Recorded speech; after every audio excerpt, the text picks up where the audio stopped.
Yeah, g'day. My name's Mark, and welcome back to another episode of Schalblin Lathe Television.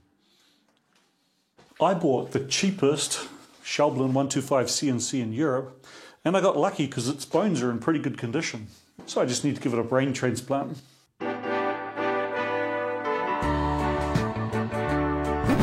I've mostly been working on the mechanical stuff up this end of the lathe lately. Before I move on, there's a few little pieces from last week I need to clean up. I need to guide these tubes better, both to hold them more firmly here, but also bending them around so they clear this bit. Now, my first instinct was to design something and 3D print it, like a little elbow sort of thing. But a couple of viewers pointed out that if I use an existing tube that this one fits through, I could just like sleeve it. And I'll try heating it and bending it to see if it'll take a set to hold an angle.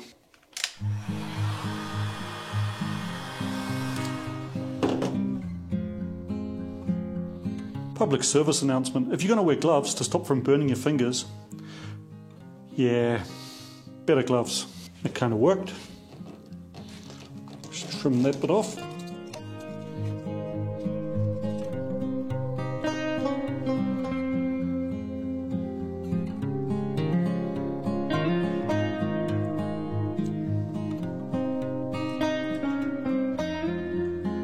Well, that's better, but I think over time this one's still going to end up touching.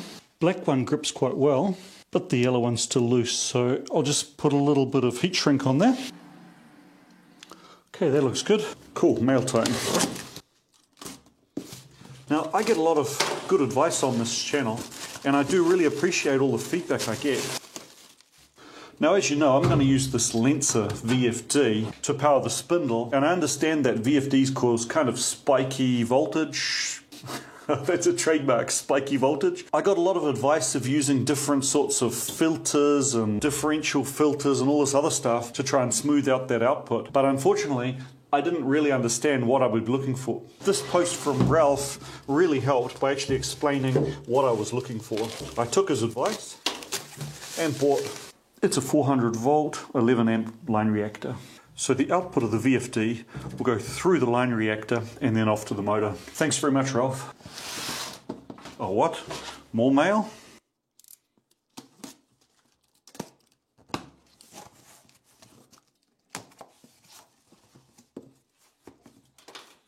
Hey, that's really nice.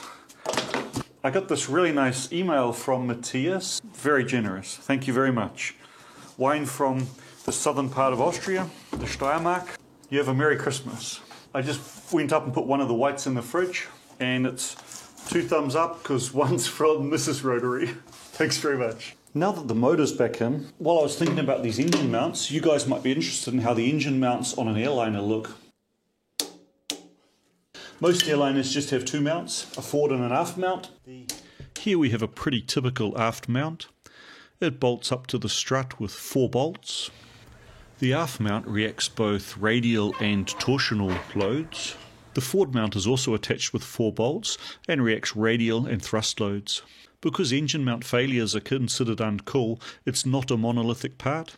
You can see here that it's all doubled up, made of multiple sections, so that even if one was to crack, a crack couldn't propagate through the entire engine mount. And the front mount is again the same, with multiple redundant load paths. Now that the motor's back in, I need to connect up its wiring. And for that, there's this little junction box, which goes on the back of the lathe. Unfortunately, it's huge. And the reason for its girth is that it doesn't only contain the disconnects, it also has the smoothing capacitor-resistor pairs.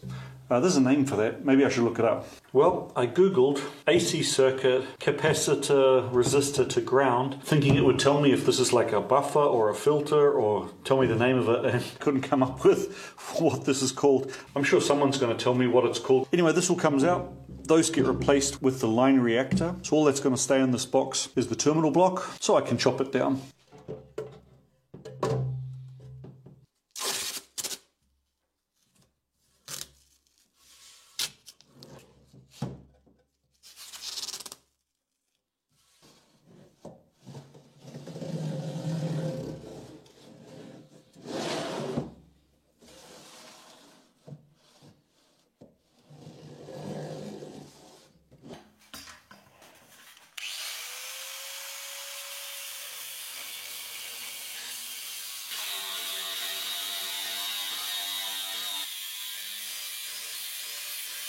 cutting that was easy enough. It leaves me with a lid that fits about a bit of a gap and no way of mounting it, no holes for the screws to go into. You can see here how the original has this extra flange with the mount screws and also the sealing surface on it, and that was spot welded in place. Maybe you can just see a spot weld here. Yeah, there it is right there. Well, I thought about making something new from scratch. Probably going to be easiest just to go through, drill out the spot welds, and if I'm lucky I can recycle this part as is.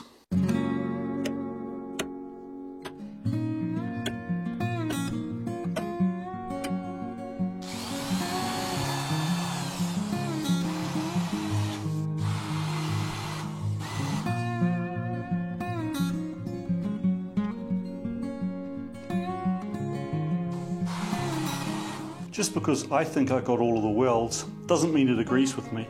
So to make it a bit easier, I think I'll just chop the corners on the outside.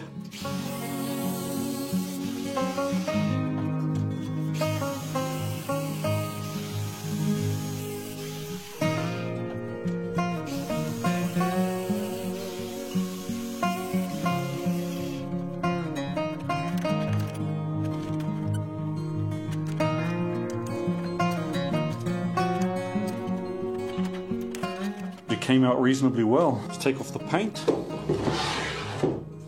grind away this bit here, and let's hope I can force this in.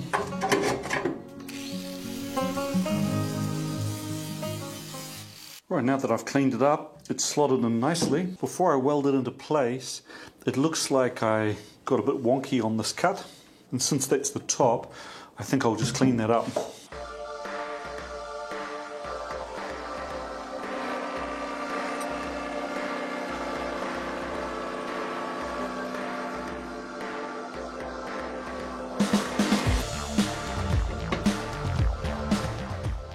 Oh, that's a much better fit.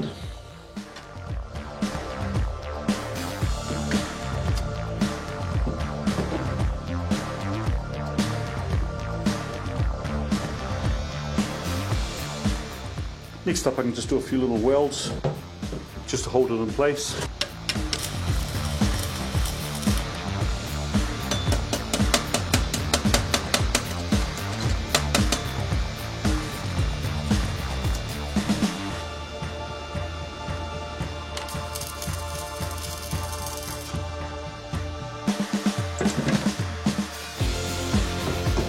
Yep, that's looking good. Well, that's looking pretty good. Next couple of days I've got to pop down to Malta for work.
I'll use the sandblaster just to prep this for painting.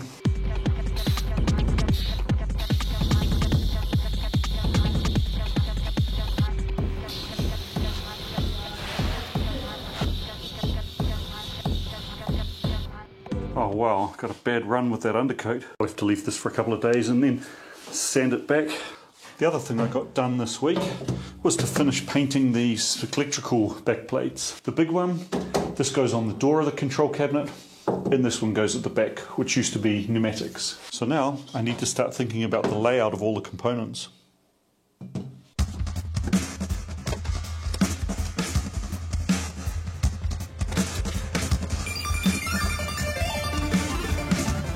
So what I've picked up so far is I should have the power distribution across the top line here. My 3-phase breakers, single-phase breakers, DC power supplies. I may even have a whole row of terminal block below there.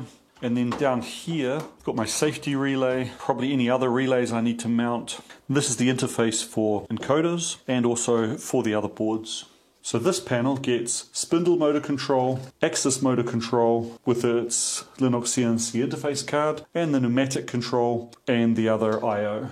Well, next week's Christmas, so Merry Christmas everybody, and thanks a lot for watching. I'll see you next time.